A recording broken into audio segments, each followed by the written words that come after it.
12/5/25. Okay, and you want to talk to John. Whoo! Make sure it's recording. He's like, well, Cato, well.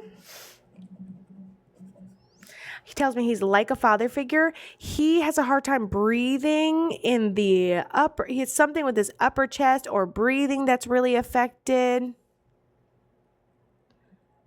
He's like, a lack of oxygen will do that to a man. I don't know what we're talking about, though, yet. He tells me he passed very suddenly. It was unexpected. But he takes responsibility, whether it's like a dangerous situation you're chilling in, whether it's ignoring a symptom, whether it's putting yourself in a situation you shouldn't be. I think I've said that twice.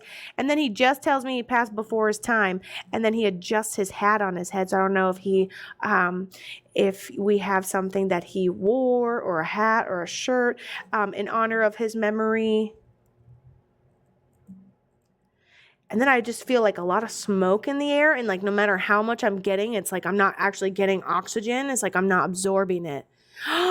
Lung cancer, it's your dad, and he ignored many symptoms. I was like, I'm looking at the air and it's full of smoke, so it doesn't matter how much air there is to breathe. I'm not getting any oxygen out of it. And then I looked at your comment, Melody, down here, and he passed of lung cancer. It is your daddy. And I don't know why I keep saying you, it was him. He takes partial responsibility, okay? A lot of people today are like, I can't prevent this from happening, right? You can't prevent your body from developing cancer. You can't do that. You can't, fix it even if you find it, he says. He goes, I'm real practical.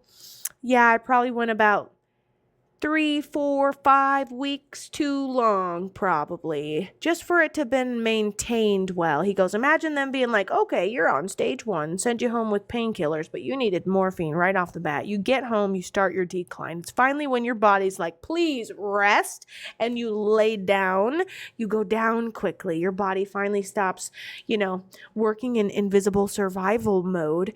And then he tells me that you probably, I don't know if we made it to the final moments, but I keep saying out loud to myself, like, you didn't feel like you got a chance to say goodbye. You didn't feel like you had long enough or something like this. But he does not write the sign and symbol for not getting a chance to say goodbye. Instead, he shows me him at his house, him at his house in a bedroom, sunshine, being visited a little bit.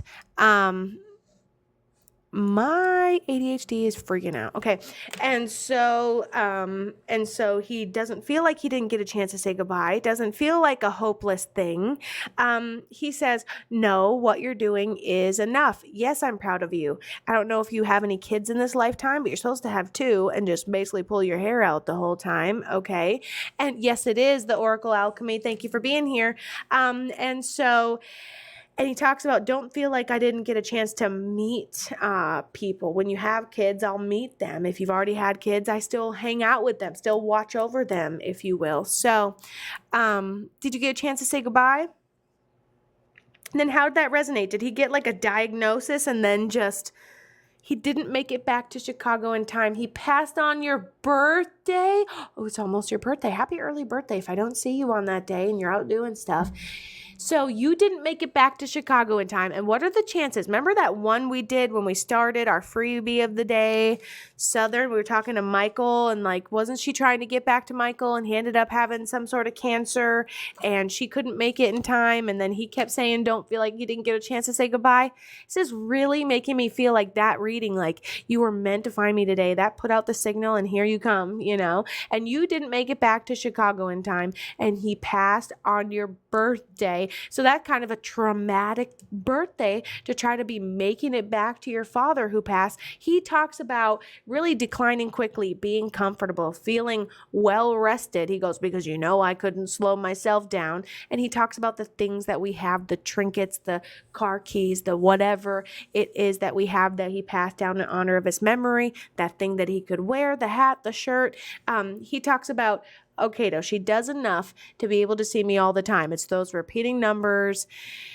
He goes, well, for dreams, it's a competition between me and her grandma. But yeah, we see her in dreams plenty. She needs to trust herself. Your anxiety and your intuition are two different voices. That'll be the most important part. The thing that repeats, how could I, versus the voice that gives you grace, because your older, wiser you that will exist one day and exist somewhere in some timeline, right? Your older, wiser you can tell you, like, it's okay, you've got this, can give you some grace. Erky Durkey. My dad passed. His name is also Mike. I love that. Your dad's speaking to you through the live streamed readings. Spirit's weird, am I right? And I love how people in the comments are giving you hugs and everything. And Jenny resonates too, because her dad passed of lung cancer. So apparently it is just a getting together kind of day. Spirit is right. I love it. Adorable. And he never stopped working hard, right? And so someone's like, hey, you can stop now, you've got the cancer. And he's like, oh, thank goodness. And he sleeps in, and he gets, until his taste buds started to change, he could eat what food he wanted. And it's almost like someone saying, here, Kato, you eat as much of this Chinese food as you want, and I'm eating it till midnight, and I'm relaxing, and eventually I pass out from a food coma. Okay, he got to pass out into a bed of slowing down, relaxing. You've earned it to be that go get it and productive and not in pain from what you're going through all the way till the end. That's a good life. That's a good life. Okay, you don't want to be miserable and stuck there. You want to oh, it's my time to go. All right, buckle up, give me some good food. Let's go. And I think he had a lot of good karma surrounding him, and he got to go out pretty pain-free. So don't feel like you didn't get a chance to get there, because you can still communicate with him now. Is my mom around him too? That would be the other lady. When I said he shared dreams with your grandma, wasn't your grandma. Sorry, he's just trying to get his ass beat. That's your mother.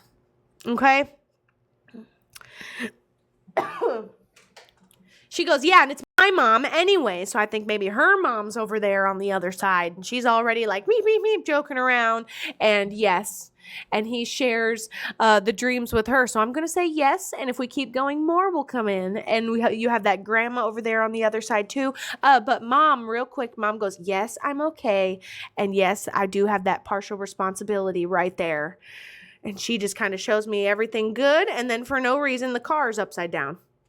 No, for no reason, coast. How you look at the scene of the accident, you're like, how is it upside down though?